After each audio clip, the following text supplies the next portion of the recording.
বলে গৌরাঙ্গ বলিয়া। বাসুদেব ঘোষ বলছেন নাগেন গলিয়া কেমনে ধরিনু দে। গৌরাঙ্গ বলিয়া নাগেন গলিয়া কেমনে ধরিনু দে। বাসু ঘোষ কিনে কিনে বলছেন আত্মীয় স্বজনের জন্য চোখে জল আসে, সংসারের দুঃখে চোখে জল আসে, কিন্তু হা গৌর বলে চোখে জল এলো না। এমনি আমার পাষাণ হৃদয়, তাই বাসু ঘোষ বলি পাষাণ দিয়া বিধি কেমনে গড়িয়াছে। আহা বাসু ঘোষের হিয়া পাষাণ দিয়া বিধি কেমনে গড়িয়াছে। আবার বলছে না না, পাষাণ হলে তো গলে যেত। মহাপ্রভুর কৃপায় কত পাষাণ গলে গেছে। আপনারা যদি আলালনাথে যান দেখবেন পাথর পর্যন্ত গলে গেছে। পুরীধামে একটু দূরেই আলালনাথ, সেখানে দেখবেন একটা পাথরে মহাপ্রভু শয়ন করেছিলেন, তার কৃপায় পাথর পর্যন্ত গলে গেছে। তাই বাসুদেব ঘোষ বলছেন পাথর হলে গলে যেত, আমার শরীরটা পাথরের থেকেও পাষাণের থেকেও কঠিন। আমার পাষাণের চেয়ে কঠিন হৃদয়, পাষাণের চেয়ে কঠিন হৃদয়। বলি পাষাণে হলে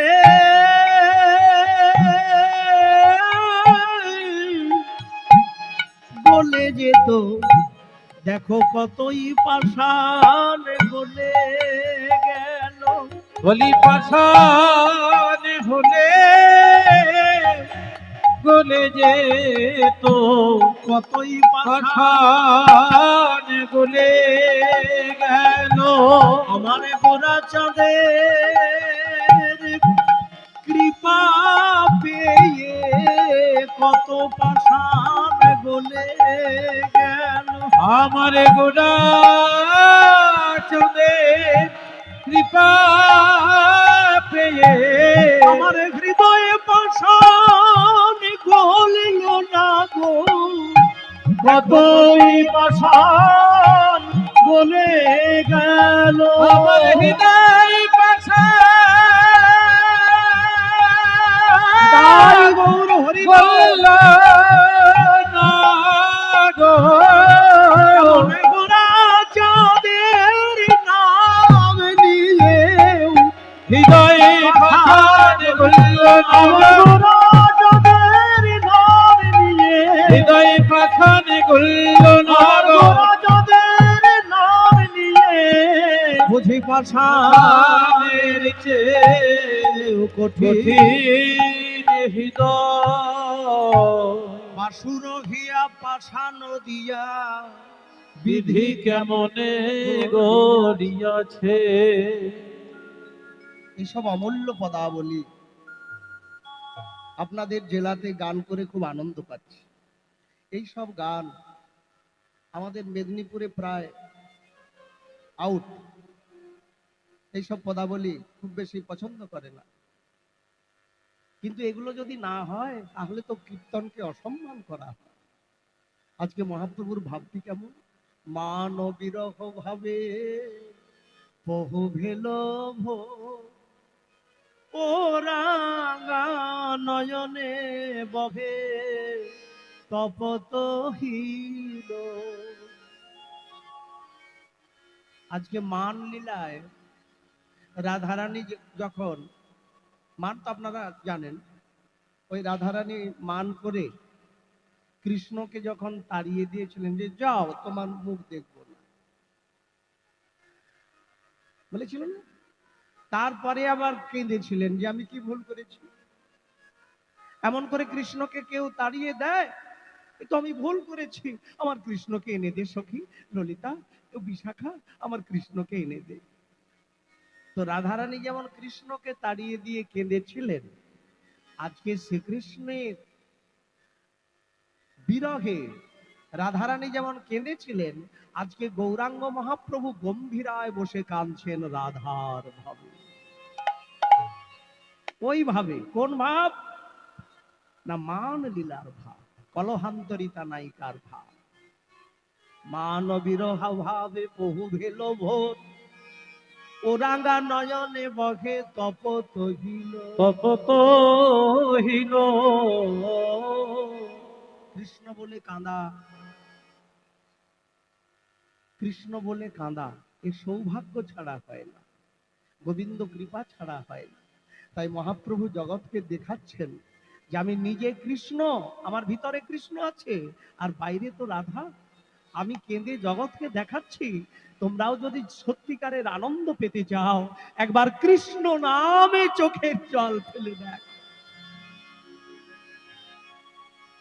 তফাৎ হইল সংসারের কান্না আর কৃষ্ণ বলে কান্না, তফাৎ আছে। সংসারের কান্না চোখে কোন দিকে জল পড়ে জানেন কি? সংসারের দুঃখে যখন আপনি কাঁদবেন, ছেলের কিছু হোক বা স্বামীর কিছু হোক, নাই হোক, কারো কিছু নাই হোক, কিন্তু তবু তো হয়। তখন কি হয়? ব্যথা হলে চোখের ভিতরে জল পড়ে, চোখের কোণে, ভিতরের কোণে। আর কৃষ্ণ প্রেমের জল পড়ে চোখের বাইরের কোণে, এবং সেই জলটা ঈষৎ উষ্ণ। কৃষ্ণ প্রেমের জলটা ঈষৎ উষ্ণ। সেই জন্যে পদকর্তা একবারে নিখুঁত ভাবে লিখছেন, দেখুন, ওরাঙ্গা নয়নে বহে তপত হীন। ঈষৎ উষ্ণ জল পড়ছে মহাপ্রভুর নয়ন থেকে। আমরাও কেউ কেউ কৃষ্ণ বলে কাঁদি, কিন্তু যদি বলেন যে মহাপ্রভু কেঁদেছে, আমিও তো কাঁদছি, অনেক তফাৎ। মহাপ্রভুর নয়ন থেকে পিচকারির মতো জল বেরিয়েছে। চৈতন্য চরিতামৃতে লেখা আছে, দেখবেন, পিচকারির মতো ধারা বহিছে নয়নে, চারিদিকের লোক সবে করয়ে স্নান। মহাপ্রভুর চোখের জল আর সাধারণ মানুষের চোখের জল অনেক তফাৎ। কৃষ্ণ বলতে বলতে এত তীব্র বেগে জলটা পড়তো যে ভক্তগণকে ভিজিয়ে দিত, স্নান করিয়ে দিত। আশ্চর্য ব্যাপার। এমনই রাধা ভাব। আরে মোর, আরে মোর, আমার গৌরাঙ্গ চাঁদ। আরে মোর, আরে মোর, আরে মোর, আরে মোর, আমার গৌরাঙ্গ চাঁদ। বলি অখিল জীবের মন, অখিল জীবের মন লোচন ভাব। অখিল জীবের মন মনোলোচন যেন ফাঁদে পেতেছে গো, যেন ফাঁদ পেতেছে গো। নানা গৌর হরি যেন আজ ফাঁদ পেতেছে গো। গৌর হরি যেন আজ ফাঁদ পেতেছে গো। আরে দাঁড়াও দাঁড়াও দাঁড়াও, ফাঁদ কারা পাতে? এই যে মায়েরা যারা পশু পাখি ধরে তারাই তো ফাঁদ পাতে। তাহলে গৌর হরি কি ব্যাধ? কটা ফাঁদ পেতেছে? না বোকা ব্যাধ যারা একটা ফাঁদ পাতে। আর বুদ্ধিমান ব্যাধ আমার গৌরাঙ্গ মহাপ্রভু এমন বুদ্ধিমান ব্যাধ, চারদিকে চারটা ফাঁদ পেতে বসে আছে। কি কি এই ফাঁদগুলোর নাম কি? নাম রূপ গুণ লীলার ফাঁদ পেতেছে গো। নাম রূপ গুণ লীলার ফাঁদ পেতেছে গো। নাম রূপ গুণ লীলার ফাঁদ পেতেছে গো। তাহলে পশু পাখি কোথায়? না পশু আছে, পাখিও আছে মা। ভক্তের মন হরিণী ধরবে ভক্তের মনে হরিণী ধরবে বলে হাত পেতেছে গো। ভক্তের মন হরিণী ধরবে বলে হাত পেতেছে গো। মন হরিণী ধরবে বলে, আরে নয়ন খঞ্জন ধরবে বলে, মন হরিণী ধরবে বলে, আরে নয়ন খঞ্জন ধরবে বলে, মন হরিণী ধরবে আরে বলে, খঞ্জন ধরবে বলে, মন হরিণী ধরবে আরে বলে, নয়ন খঞ্জন ধরবে বলে, ভক্তের মন হরিণী ধরবে আরে বলে, নয়ন খঞ্জন ধরবে বলে, বলে ফাঁদে পেতেছে গো। অখিল অখিল জীবের জীব- মন লোচন। দেখুন, অখিল জীবের মন লোচন ভাব। সমস্ত জীবের মন এবং নয়ন। মন হচ্ছে হরিণী। মনটাকে হরিণের সঙ্গে তুলনা করছেন কেন? না, মনের চেয়ে চঞ্চল আর কেউ নাই। এই আপনি বসে আছেন, মন কিন্তু অন্য জায়গায় চলে যেতে পারে। মনের চেয়ে দ্রুতগতি যান আর কেউ নাই। সেই জন্য মনকে বলে হরিণ। একে বশ যদি করতে হয়, ওই গৌর রূপের ফাঁদে তুমি মন হরিণীকে ফেলে দাও। তাই আমার এ গৌর হরি ভক্তের মন হরিণীকে ধরবেন বলে যেন রূপের ফাঁদ পেতেছে।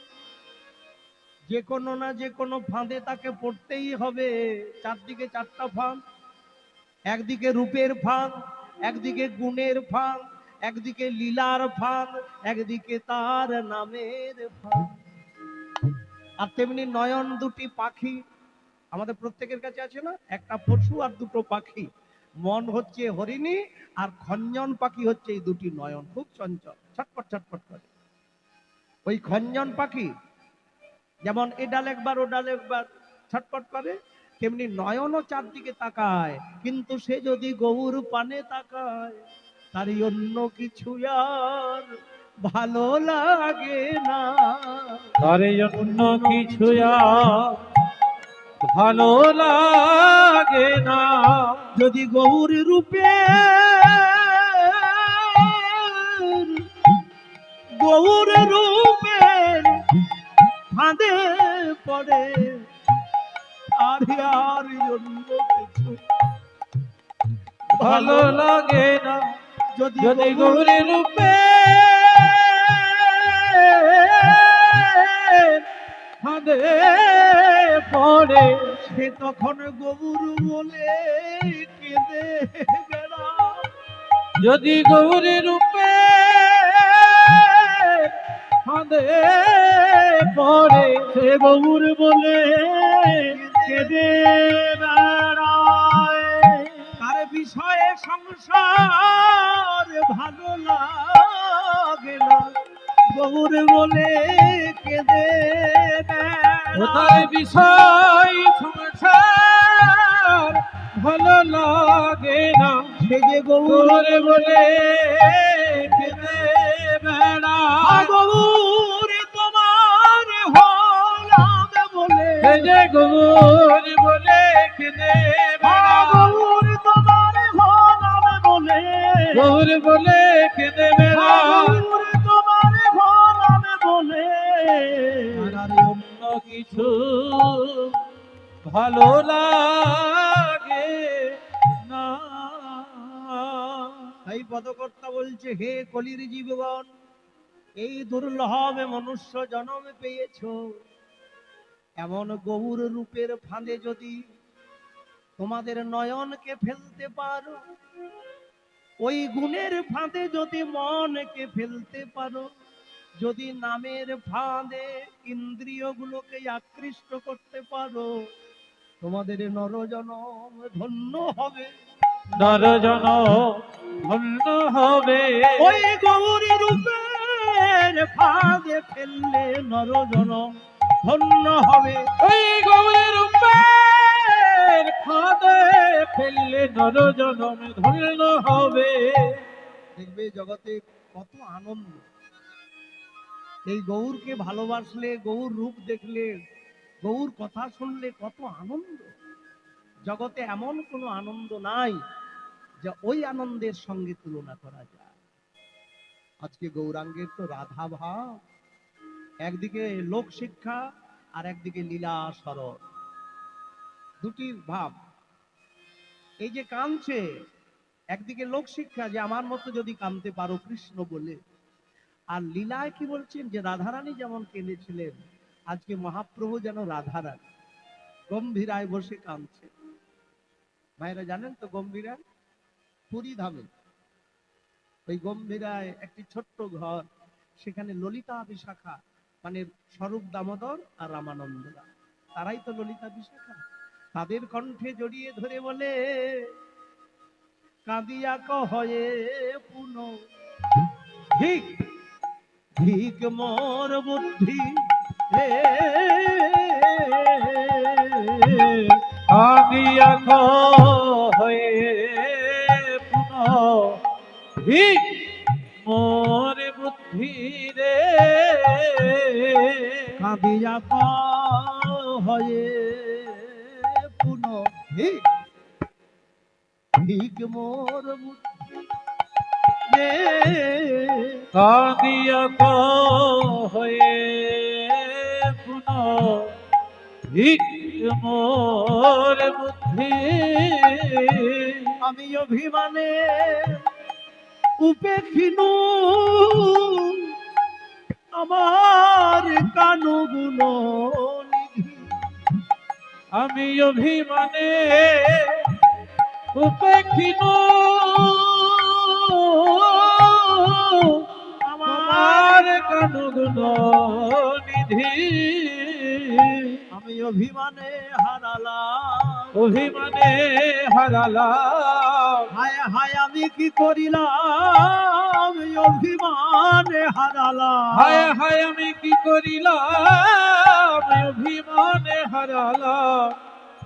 আজ গৌর হরি একবার স্বরূপ দামোদরের কণ্ঠে জড়িয়ে ধরে, একবার রামানন্দের কণ্ঠ জড়িয়ে ধরে বলে, ওরে ললিতা ওরে বিশাখা, আমি কৃষ্ণকে হারিয়েছি অভিমানে, তোরা একবার আমার কৃষ্ণকে মিলিয়ে দে। এই কৃষ্ণ হারানোর যে দুঃখ আমি আর সইতে পারি না, জগতে যত দুঃখ আছে তার মধ্যে কৃষ্ণ বিরহ শ্রেষ্ঠ। যত দুঃখ আছে কৃষ্ণ ভক্তের কাছে, জড় জগতের দুঃখ তো অনেক পাই আমরা, কিন্তু কৃষ্ণ ভক্ত যারা, গৌর ভক্ত যারা, তাদের কাছে সবচেয়ে গুরুতর দুঃখটা কোনটা? রামানন্দকে প্রশ্ন করেছিলেন, রামানন্দ রায়কে মহাপ্রভু, যে দুঃখ হোর মধ্যে কোন দুঃখ হয় গুরুতর? তখন রামানন্দ রায় বললেন, কৃষ্ণ ভক্তি বিরহ বিনা দুঃখ নাহি আর। যত দুঃখ হয়েছে, যত দুঃখ হচ্ছে, যত দুঃখ হবে, এই তিন কালের বিরহ যদি এক জায়গায় হয়, তবু কৃষ্ণ ভক্তি বিরহের কাছে যেমন সিন্ধুর কাছে বিন্দু তুল্য। কৃষ্ণ বিরহ সিন্ধু, তার কাছে জাগতিক দুঃখ এক বিন্দু। তাই যে হইল মোর দুঃখ, যে হইল মোর দুঃখ, আমি কি বলিব কায় রে? যে হইল মোর দুঃখ, কি বলিব কাই রে? মঝমন জীবন কইছে জোড়ায়, মঝমন জীবন কইছে জুড়াই। বল বল জ্বালা কেমনে জুড়াবে, জ্বালা কেমনে জুড়াবে, জ্বালা কেমনে জুড়াবে, এই কৃষ্ণ বিরহ জ্বালা কেমনে জুড়াবে, কৃষ্ণ বিরহ জ্বালা কেমনে জুড়াবে? জানিস যদি বলে দে রে কেমন কেমনে জোড়াবে জানিস যদি বলে দে রে কেমনে জুড়াবে জানিস যদি বলে দে রে এই কৃষ্ণ বিরহ জ্বালা জানিস যদি বলে দে রে কৃষ্ণ বিরহ জ্বালা জানিস যদি বলে দে রে কৃষ্ণ বিরহ বলি জ্বালা জানিস যদি বলে দে